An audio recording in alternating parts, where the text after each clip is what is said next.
자, 오늘은 NBS 조사에 나온 윤석열 대통령의 지지율부터 확인하는 날인데 네. 긍정평가가 36%, 부정평가가 55%예요. 그렇습니다. 그래프 바로 보시겠습니다. 네. 2주 간격으로 실시하는 조사 결과인데 대통령의 지지율에 뭐 변화가 없습니다. 이게 2주 간격이기 때문에 더 그럴 수도 있을 것 같아요. 그래서 직전 조사, 2주 전 조사가 36, 이번 조사에서도 윤석열 대통령에 대한 긍정평가 36%로 나타났고요. 부정평가는 1%포인트 올라갔습니다. 그러니까 부정이 최근 들어서 MBC 조사도 그렇습니다만 자, 여러분들 잘 보셔야 될 게 있어요. 네. 이 MBS 조사는 무선 전화 면접 조사예요. 무선 전화. 무선 전화 면접 조사라는 거는 네. 뭐 일을 하고 있다든지 주중에 월요일, 화요일, 수요일 실시되는 겁니다. 그러니까 어떤 사람들은 뭐 자기가 현재 상황에 따라서 응답을 못 할 수도 있어요. 네. 그리고 전화 면접 조사의 특징, 면접원이 물어볼 때는 좀 싫어도 안 좋아도 응답을 잘 안 하는 경우가 있습니다. 그러니까 지금 다른 조사하고 비교를 해보면 ARS 조사는 긍정평가가 조금 더 낮은 것도 있고 네. 또 부정평가가 더 높은 것도 있는데 한국 갤럽 같은 경우에는 지난주, 오늘도 이제 발표는 됩니다. 네. 지난주 화요일, 수요일, 목요일 실시됐는데 긍정이 32%. 전 나쁘네요. 올 들어 최저치예요. 최악. 최저치인데 이 조사는 유선까지 포함이 돼 있어요. 그럼 무슨 뜻이에요? 유선 포함된 거랑 뭐 전화 면접만 있는 거랑 그다음에 자동 응답만 있는 조금 거랑 다르죠. 어떻게 조금 다릅니까? 다르죠. 유선은 여러분들 무슨 말씀이냐면 붙박이잖아요. 붙박이기 때문에 유선 전화가 집에 있고 집에 있는 사람들은 오히려 응답을 잘해줄 수도 있죠. 더 오래 시간 걸리면서 그렇죠. 해줄 수 있죠. 예, 예. 그런데 이런 조사 공부의 차이가 있지만 대체로 종합을 해보면 윤석열 대통령의 긍정평가는 조금 내려와 있는 상태고 부정평가는 올라가 있는 상태인데 가장 큰 이유는 뭐 국힘 전당대회도 있을 테고 또 왜냐하면 핵심 지지층이 흔들렸어요. 아니 전당대회가 있으면 원래 컨벤션 효과로 원래 지지율이 올라가야 되는 거 아니에요? 그렇죠. 그런데 여기서 흥미로운 사실이 하나 있습니다. 자, 방금 전에 이 천하람 위원장, 요즘 천하람 바람, 천하용인 예, 이런 얘기를 천하용인. 하는데 네. 용인이 떴어요.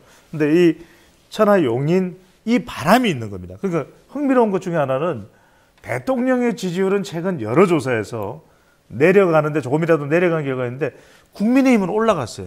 왜 올라가는 거예요? 도대체? 국민의힘은 정당 지지율의 경우에는 상대가 있죠. 그러니까 더불어민주당이 있고 국민의힘이 있으면 어디 쪽에 좀 관심이 많이 기울어진다. 그러니까 국민의힘은 전당대회를 통해서 MZ세대, 수도권, 뭐 천하람이든 덩치 크다, 뭐 천하람, 또 친이준석, 뭐 안철수, 황교안 뭐 이런 사람들이 거론되면서 더 지지층들이 관심을 가지게 되는 것이 네. 좀 지지율이 올라간 배경이다. 이렇게 따져봐요. 그래요.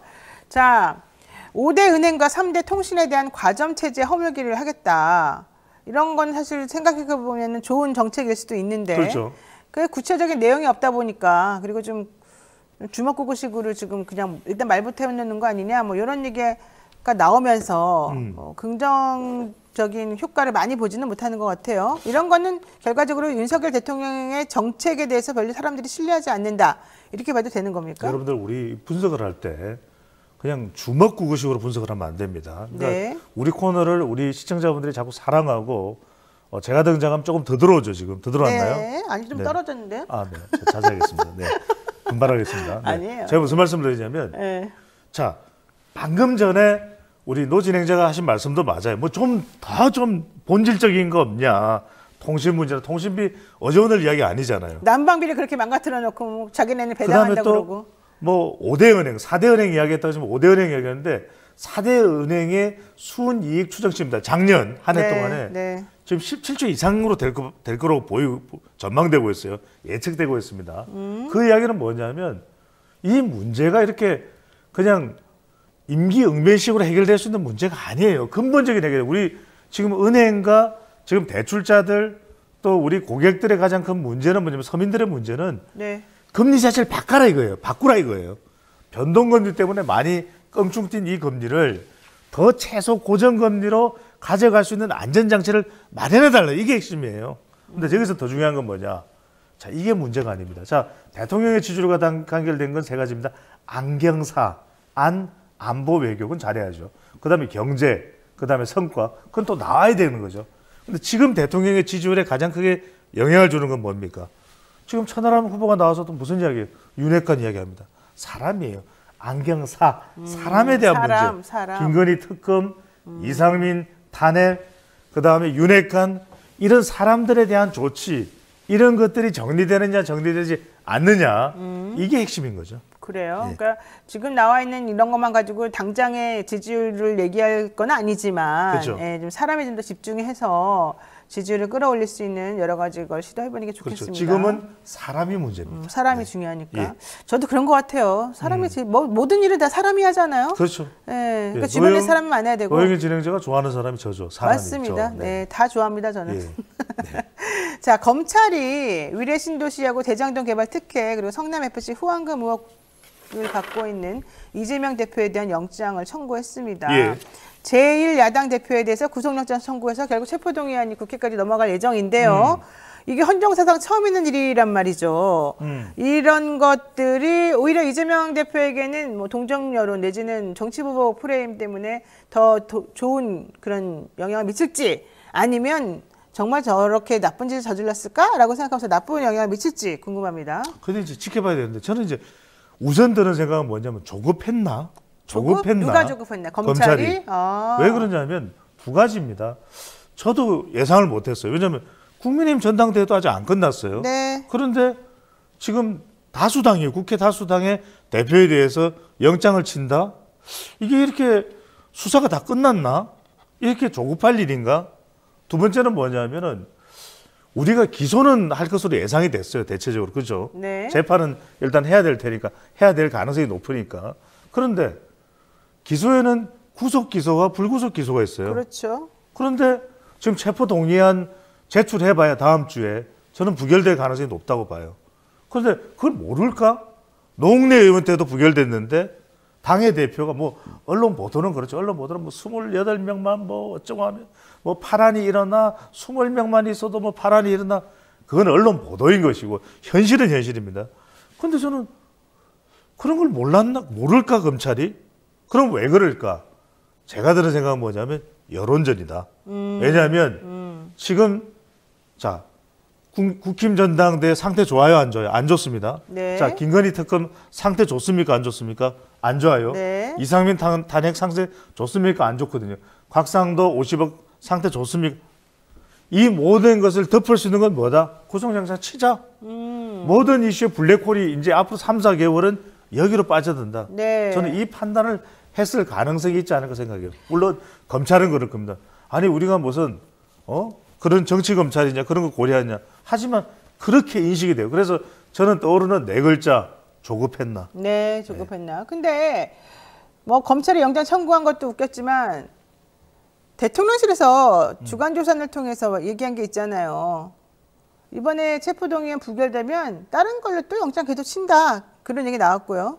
게다가 또 어제 JTBC에서도 이번에 영장 안 되면 쌍방울 변호사비 대납 사건으로 또다시 영장 칠 거다. 이런 보도가 계속 나와요. 그렇죠. 그런 보도가 그러니까 될 때까지 치겠다는 그런 거예요. 보도가 왜 나오냐면 중도층을 타격하는 거예요.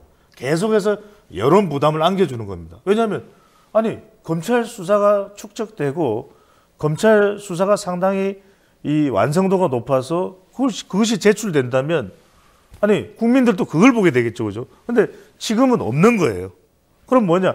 계속해서 봐라 몇 번 내놨는데 불체포 특권 내려놓는다 그랬는데 전혀 응하지 않고 지금 여론전이 되는 거죠. 그러니까 그런 것도 검찰이 하는 것도 웃기지만 예. 그냥 검찰이 정치행위를 하는 거라고 똑같이 보이는데 그러니까, 문제는 대통령실에서 나서서 그런 얘기를 한다니까요. 그러니까, 대통령실이 왜 그런데 관여하냐고요. 관여해서는 안 되죠. 대통령이 당대표에도 그렇게 관여하더니만 지금 이재명 대표에 대해서 영장을 친회만 해가지고 대통령실에서 나서서 그런 얘기를 한다는 것 자체가 상당히 부적절하고 문제가 있는 두 거잖아요. 가지를 말씀드리면 뭐냐면 네. 정치적으로 이제 국민의힘에서는 그럴 수도 있겠죠. 정치적 공세니까. 네. 근데 검찰이 그렇게 대통령실이 그렇게 하면 안 되는 건 두 가지 이유입니다. 하나는 뭐냐면 대통령실은 정치 집단이 아니에요. 행정부입니다. 대통령실은 행정기관이에요. 네. 그러면 적어도 아직까지 재판에서 결과가 나오기 전까지는 무죄 추정이에요. 법조니까 아시잖아요. 그런데 왜 계속 그러지 하지 않느냐? 이렇게 할 거다 저렇게 할 거다는 건 거의 오달 내리는 수준 아닙니까? 제가 그 얘기 하려는 거예요. 네. 첫 번째는 일종의 가이드라인을 설정해 버리는 네. 거예요. 두 번째는 뭐냐? 무슨 말씀을 드리냐면 제가 3개월 적어도 길면 6개월이에요.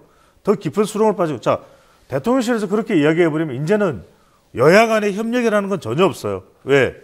국회 다수당의 대표에 대해서 대통령실에서 저렇게 치고 나와버리면 이제는 전혀 법안이든 뭐든 사실상 시계제로 상태에 들어가거든요. 국정 마비돼요. 네. 또 의회 마비돼요. 네.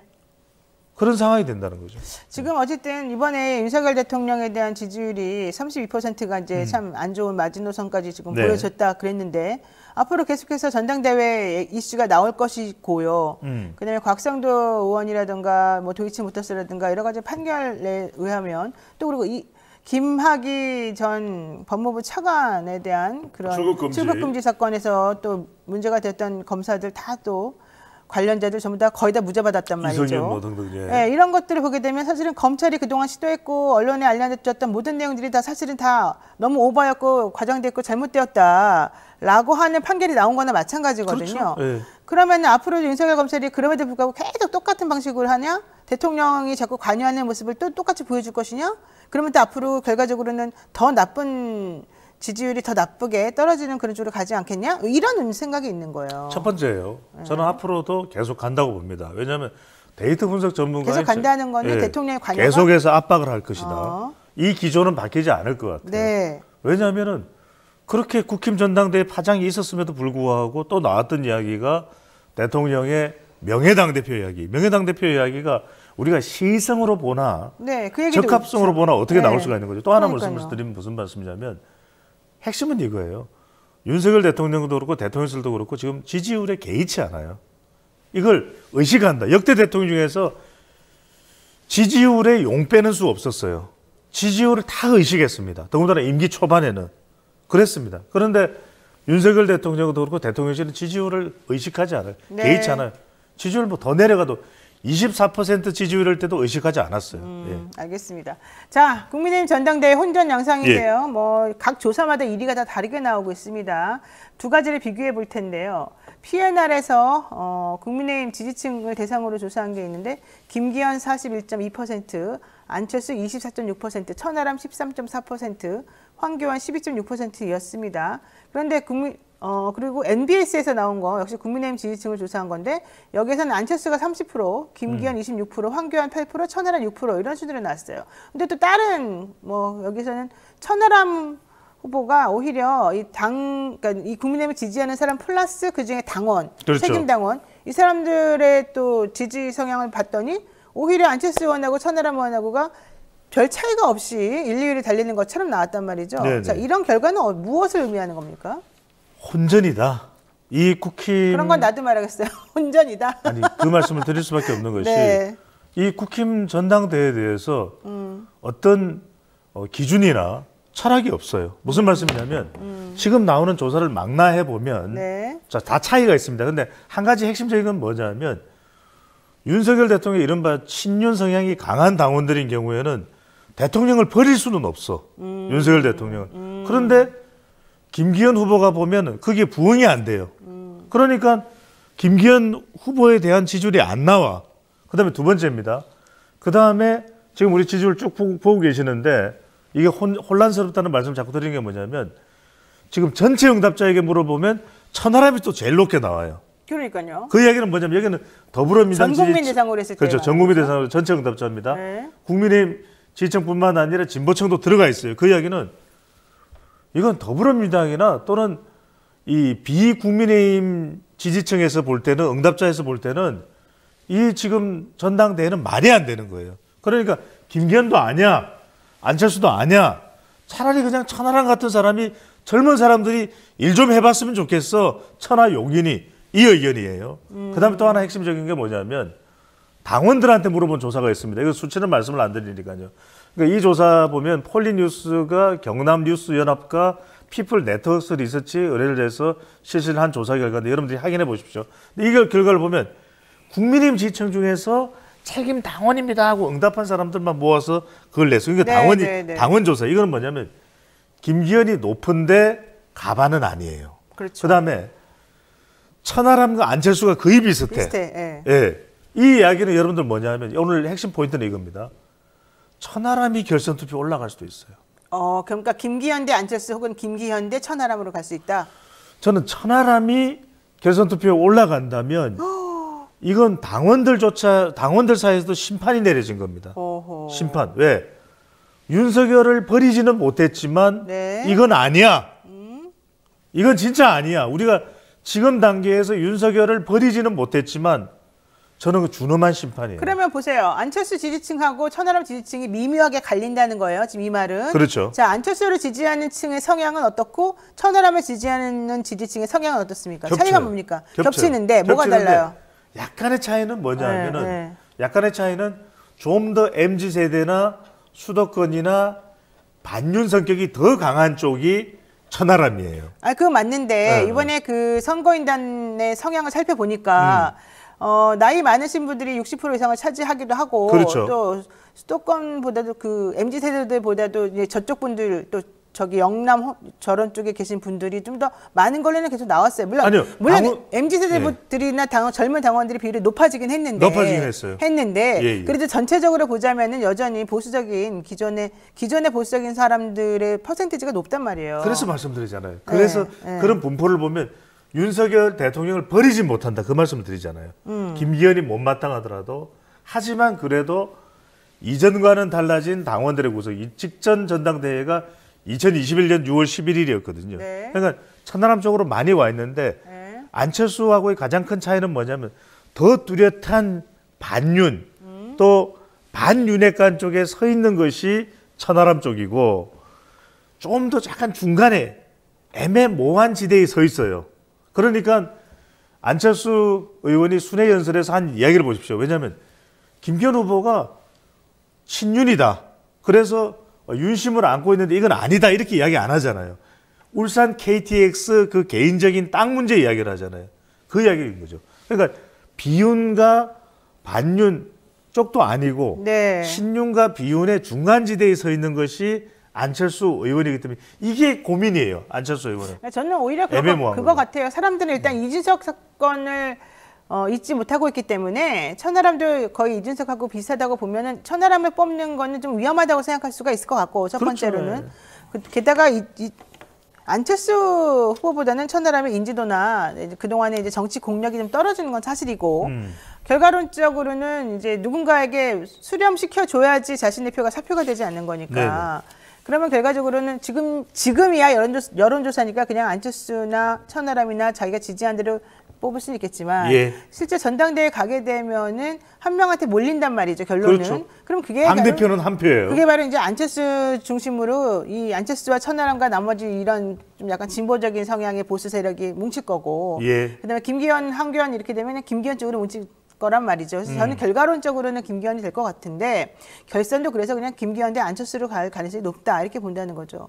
근데 지금 우리 소장님께서는 전문가로서 이제 분석하시기를 그게 조금 달라지고 있다, 미묘하게 달라지고 있어서 김기현 대 천하람이 될 가능성도 사실은 배제하지 못한다. 그럼 배제할 수는 없다는 거죠. 그러니까 일반론적으로는 뭐 김기현, 안철수지만, 그러니까 지금 안철수 의원의 고민은 이거, 이 모호한 상태가 오래되면 오래될수록 더 색깔이 분명한 쪽으로 갈 수밖에 없다는 말씀을 드리고, 선명한 쪽으로 가야 되겠죠. 또 하나 중요한 건 뭐냐면 이게 윤석열 대통령을 못 버리는 거예요. 당원들이 버릴 수가 없죠. 임기 초반인데다가 대통령과 그냥 이 등을 돌려버리면 당이 풍지박산이 나겠죠. 그렇죠. 네, 그런 상황인데 제가 드리는 핵심은 이거예요. 안철수가 결선에 올라가든 비윤에서 또 천하람이 올라가든 간에 두 사람의 표가 결집되겠냐 결합되겠냐 이건 어려울 것 같아요. 이게 아까 노영희 변호사가 말씀하신 그 개인적인 인간적인 관계예요. 그러니까 안철수와 이준석의 관계 그 앙금이 뭐 팥 앙금은 아니고 앙금이 쫙 남아 있거든요. 그게 이제 문제가 되는 거죠. 알겠습니다. 자, 마지막으로 10초 남겨드리고 질문 드립니다. 이번 국민의힘 전당대회 당대표를 가려 가장 중요한 키포인트 뭡니까? 저는 이제 기본적으로 윤심인데 제가 말씀드리는 변수는 투표율이다. 투표율 과연 어떻게 될까? 이게 안철수나 천하람 쪽의 구도와 윤곽을 잡는데 결정적인 영향을 줄 수 있어요. 왜냐하면 모바일 투표이기 때문에 전체적으로 당원들한테 다 보내줍니다. 얼마나 적극적일까? 이건 조직이 좀 오더가 내려져야 돼요. 동원돼야 돼요. 그다음에 참여 못한 사람들에게는 ARS가 합니다. 저는 투표율이다. 저는 50%가 투표율이 넘을 걸로 봅니다. 왜? 역대 다들 낮았어. 30% 되었는데 지난 직전 전당대회가 45%, 이준석 돌풍이, 그러니까 돌풍이 있기 위해서는 투표율이 알겠습니다. 높아야 될 겁니다. 자, 블루러버님께서 천하람 되면 또 난리지 않을까요? 이런 질문 하셨는데, 또 배동호님께서는 배종찬 소장님 오늘 정확한 분석 많이 하시네요. 계속 기대하겠습니다. 이렇게 말씀하셨어요. 혹시 같은 배 씨인가? 지금 동원됐나요? 우리 아닙니다. 배동원님 사랑합니다. 아닙니다. 사랑합니다. 구독. 자, 네, 오늘 말씀 정말 잘 들었고요. 또 다음에도 또 이제 시간이 흐를수록 점점 전당대회 그렇죠. 관련해서 네. 정확한 분석도 부탁드리겠습니다. 오늘 여기까지 배 소장님과는 인사 나눠야 될 것 같습니다. 고맙습니다. 감사합니다.